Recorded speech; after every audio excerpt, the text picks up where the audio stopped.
Hello, and welcome back to another episode of Critical Reactions with your host, Bryan. We're going to wrap up today with a special selection, which is where one of you tell me exactly what it is I need to check out. Today's selection comes at us from Oystein, Matter Mortem, Waiting to Fall. Go get him, champ. Alright. Kind of scares me. I don't know what kind of music we're in store for. But let's dive into this. I don't know where that time's wrong. It'll fix itself in a second. See what Matter Mortem is bringing to the table today.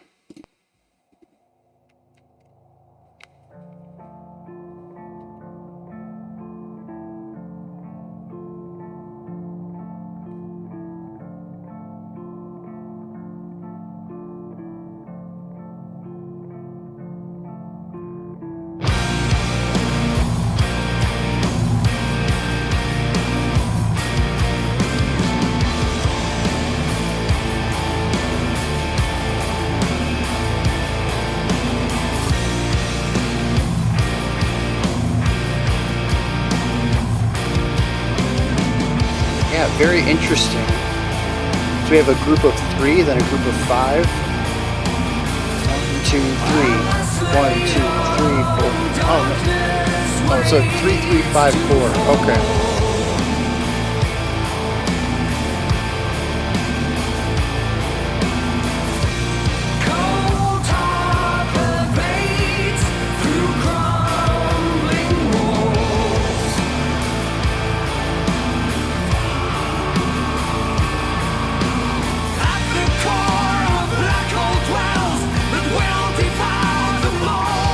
Yeah, the belting harmony on top.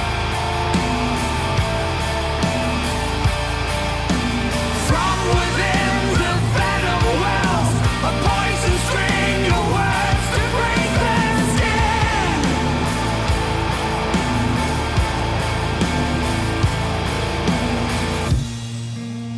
Deep down, something hides, softer and kinder, a ghost from long ago, when nothing was broken, but it stays blurry. The ceasefire was over before the war began.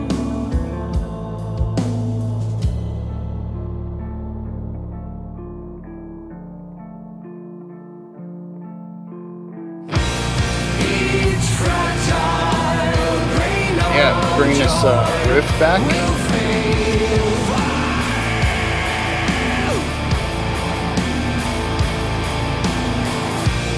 What's left is weak and small and pale.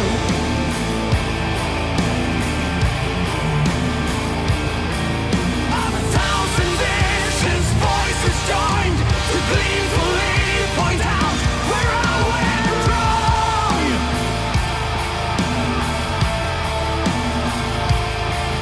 That anyone I ever loved was laughing at my fervor wrong.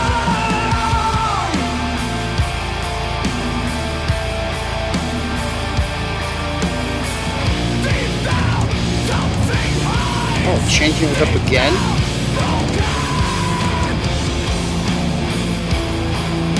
You're getting a lot of mileage out of this riff, though.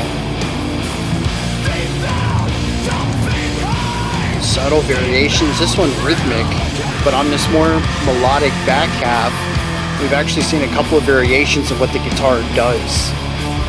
Like that was a full-on melody. The heavy toms here this time around. Still having the same general pulse to it, but changing up what happens between the pulses.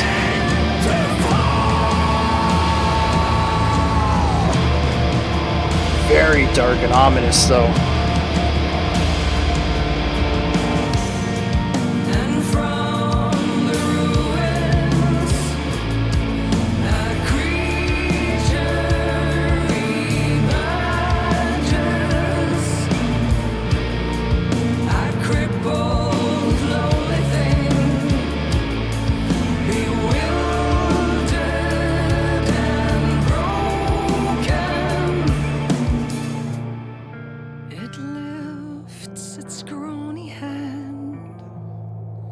to plead for a way out. Sit back and watch it run.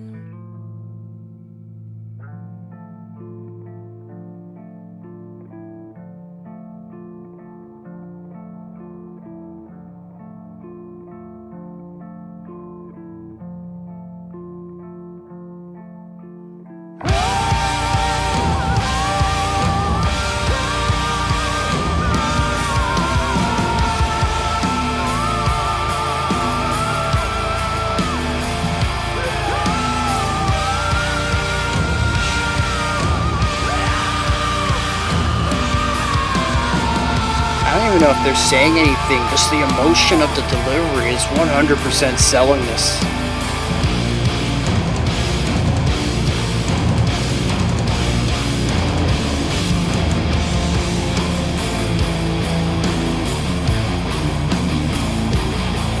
See, there's another new guitar riff, that da-da-da, da-da-da, that walking down.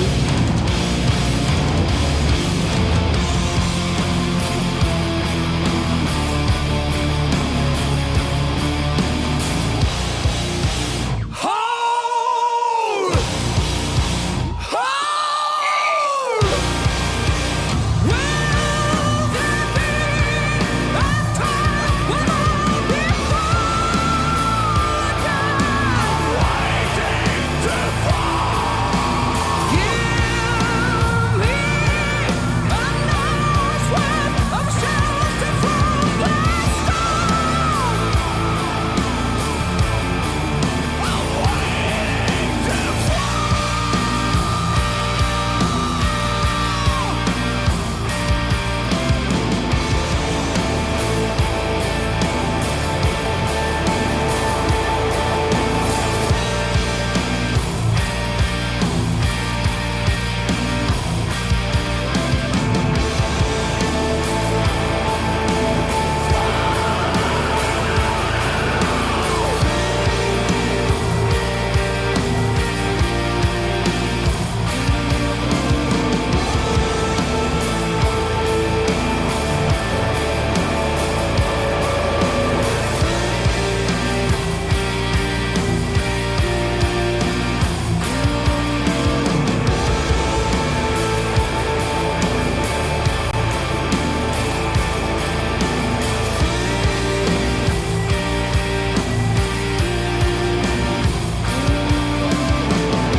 Ooh.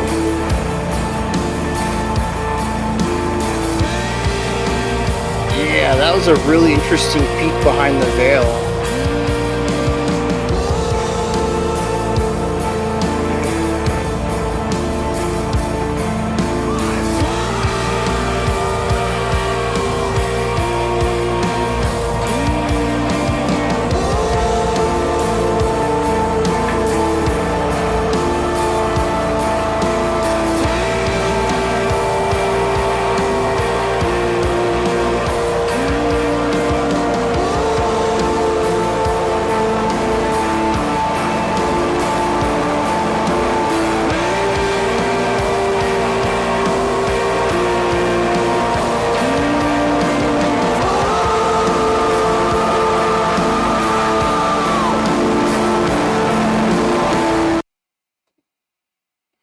Oh, dang, I thought that would go into the next track, but it doesn't?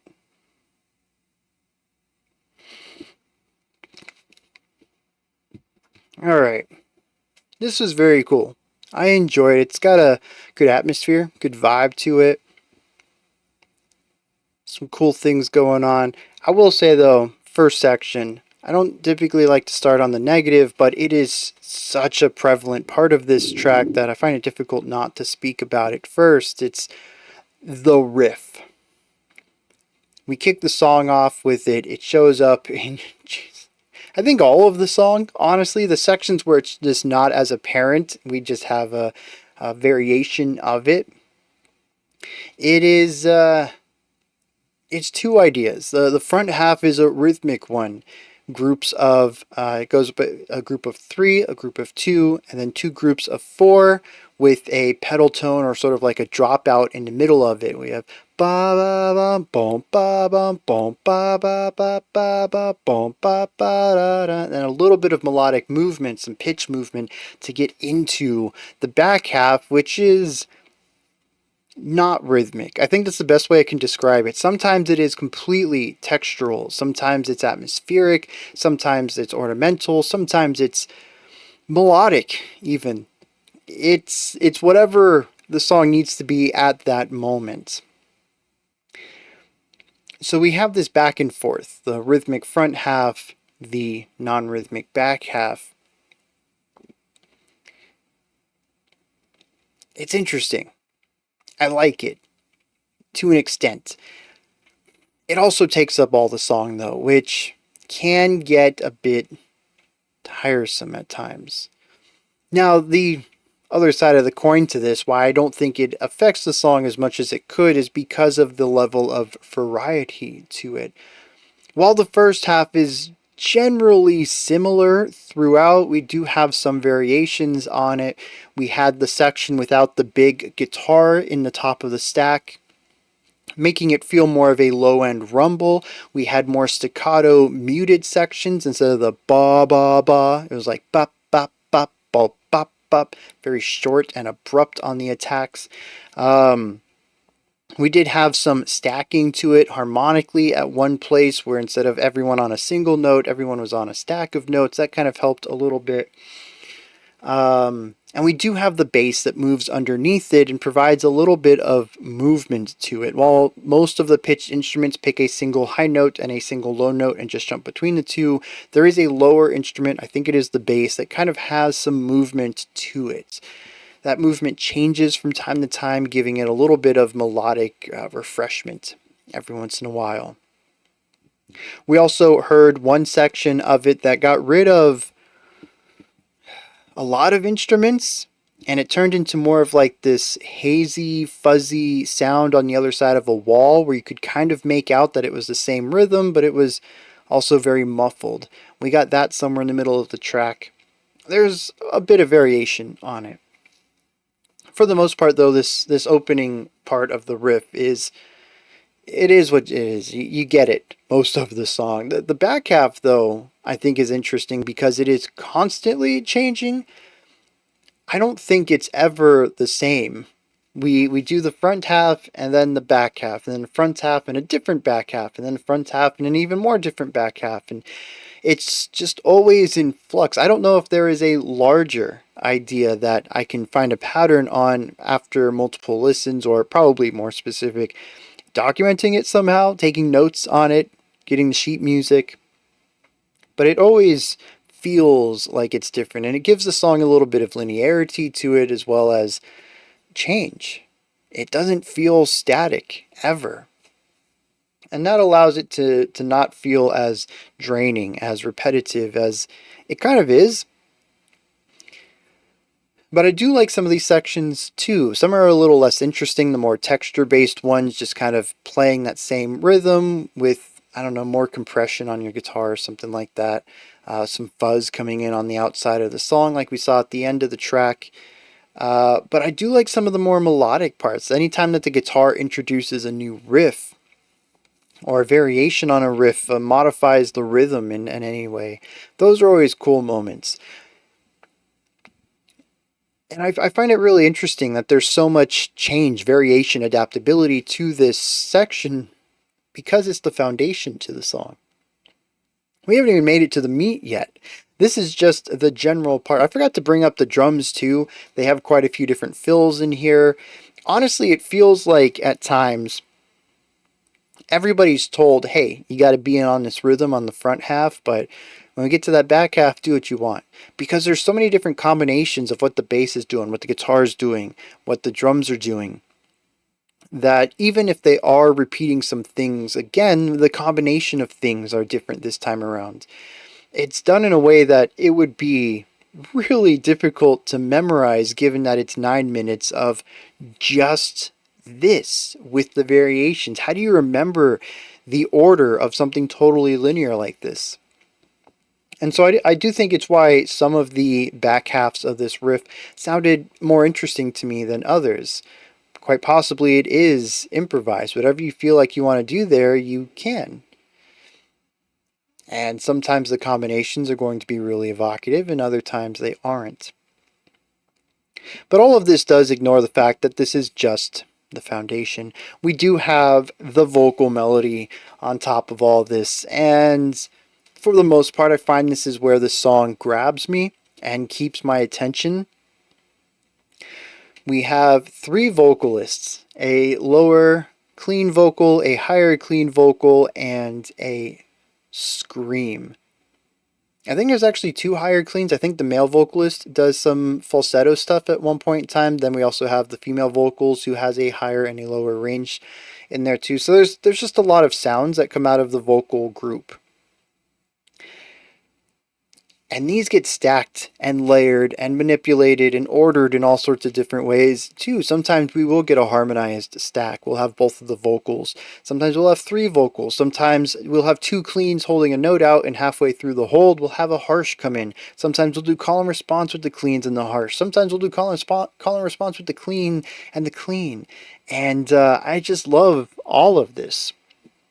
It allows the song to have that same variability as the foundation does in this melody aspect, where almost anything can happen. There's so many different combinations and permutations of all of these different types of timbres that the vocals have, that when we combine that with the freedom of melody, now granted, a lot of the vocal work is a bit on an ostinato, where it's a guitar riff, right? But the classical term for it.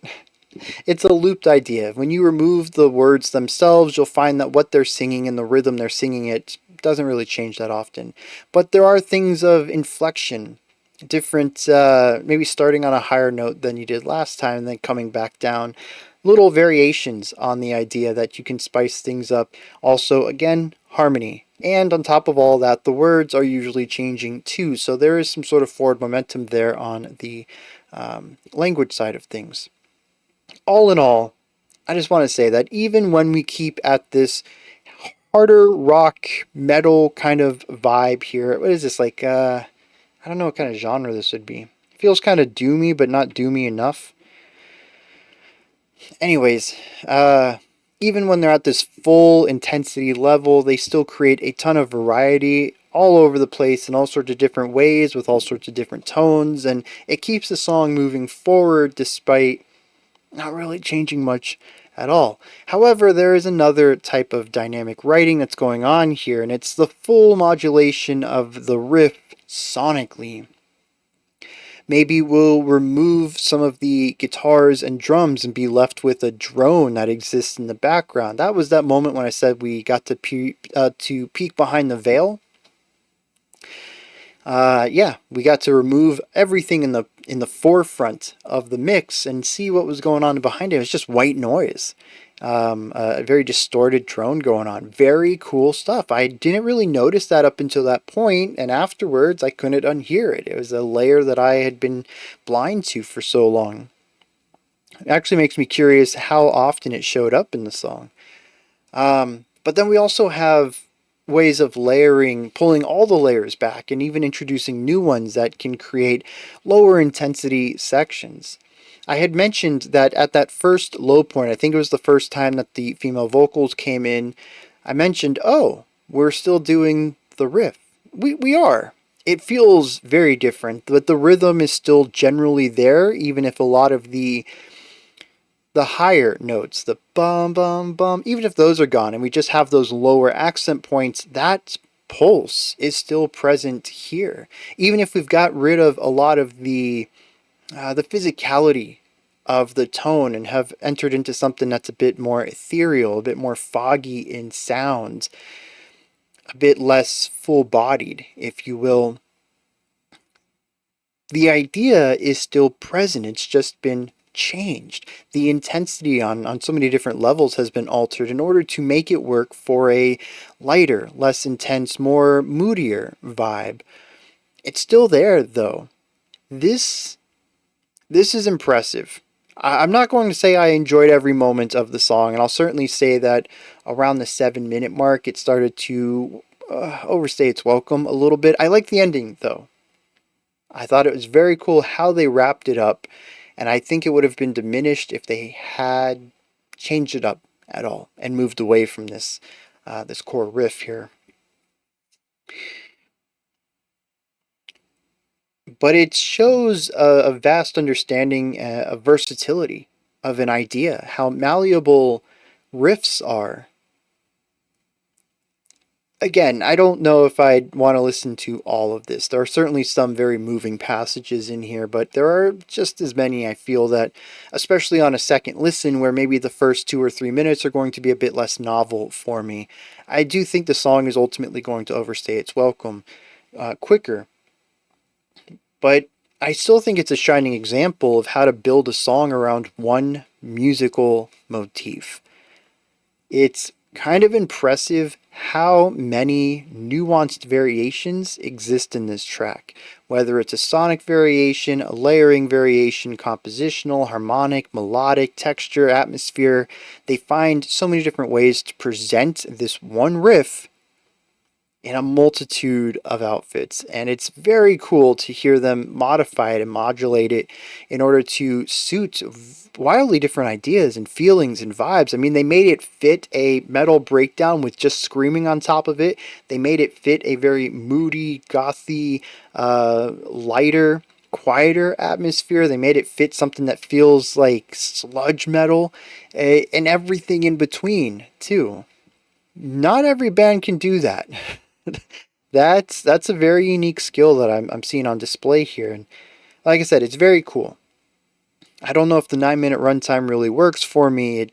It's a lot of it, but I also don't think that they wasted too much time either. There's not many places in here I think that we could tighten the song up in any meaningful way, shaving off 10 or 20 seconds maybe tops, which is why even do it at that point. And so it really is about how much you're enjoying the atmosphere of this, which really isn't that different from most atmospheric music. If you're really digging what they're doing, you're going to enjoy it. If you're not, you might skip through it after halfway in. That doesn't change here. But they went, above and beyond and created something that feels different from moment to moment. And that's pretty cool.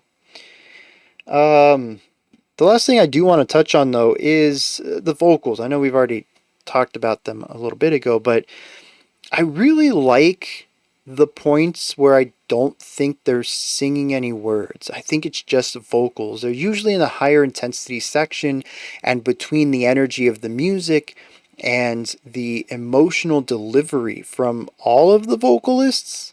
I actually don't know. Is there two? Is there three? There's at least two. I'm just going to say all. It's very affecting. To me, it's a way of expressing extreme emotion.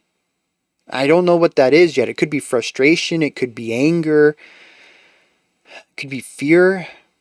I mean, the song is overall dark and heavy, moody at times, but still heavy. There's really very few moments of brightness or elevation in here.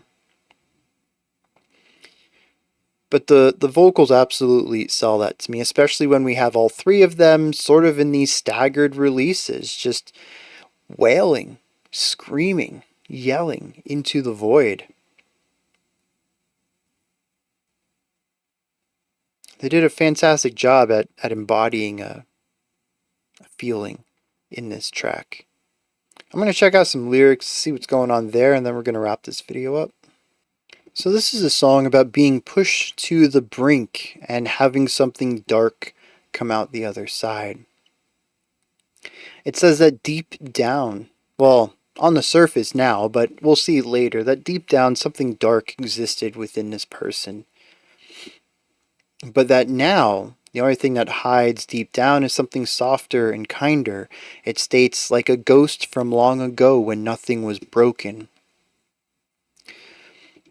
This is the introduction to showcase the innocence of the past and the darkness of the present before we take a shift to further into the past to see what led to this situation. says each fragile grain of joy will fail. What's left is weak and small and pale, 1,000 vicious voices joined to gleefully point out where I went wrong. And from the ruins a creature emerges, a crippled, lonely thing, bewildered and broken. It lifts its scrawny head to plead for a way out. I sit back and watch it run. So out of this dark time, the innocent part has been stuffed down and a dark beast emerged in its place. The song ends, will there be a time when I'm whole again? Just give me an hour's worth of shelter from the storm. I'm waiting to fall.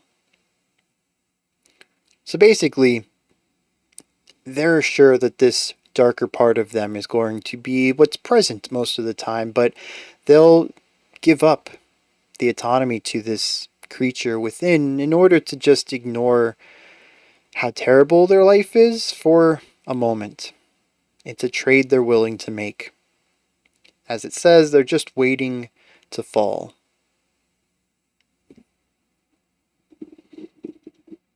Interesting. So I take it then that the riff, the repetition of it, and the slight variation of it would be the things that make their life miserable. It's constant, it never goes away, it changes forms, it might change shape. Sometimes it comes from within, sometimes it comes from without, but nevertheless it is ever present. It's what makes it so easy to slip away, to let any sort of brightness get overwhelmed by the beast, and to let the beast free for a little. I think that's also what plays into a lot of the vocal delivery on this. I mentioned that the vocals are pained at some times, but also I hear fear in them, sorrow. It's a bunch of negativity, but what I don't hear is relief really at any moment, which I find interesting. Although I will say that the relief in this story is ill-gotten, and maybe the trade isn't worth it. At the moment, sure, but in the grand scheme of things, this is how you slip into constant darkness. But I like how it creates a character that's sympathetic, and you can see why they would allow the dark creature to take over. Maybe that's cynicism. Maybe it's just anger and rage. Metaphorically speaking, of course. But if you continue to succumb to that, it'll eventually become the dominant form. You'll forget what it means to have innocence, light of any sort. You need to take steps to get away from that. And that's usually the type of advice you would give somebody in this situation. But like I said, I enjoy how they create someone who's sympathetic, and you can understand why they might relinquish their control to these darker vices, just in order to get a few moments away from life.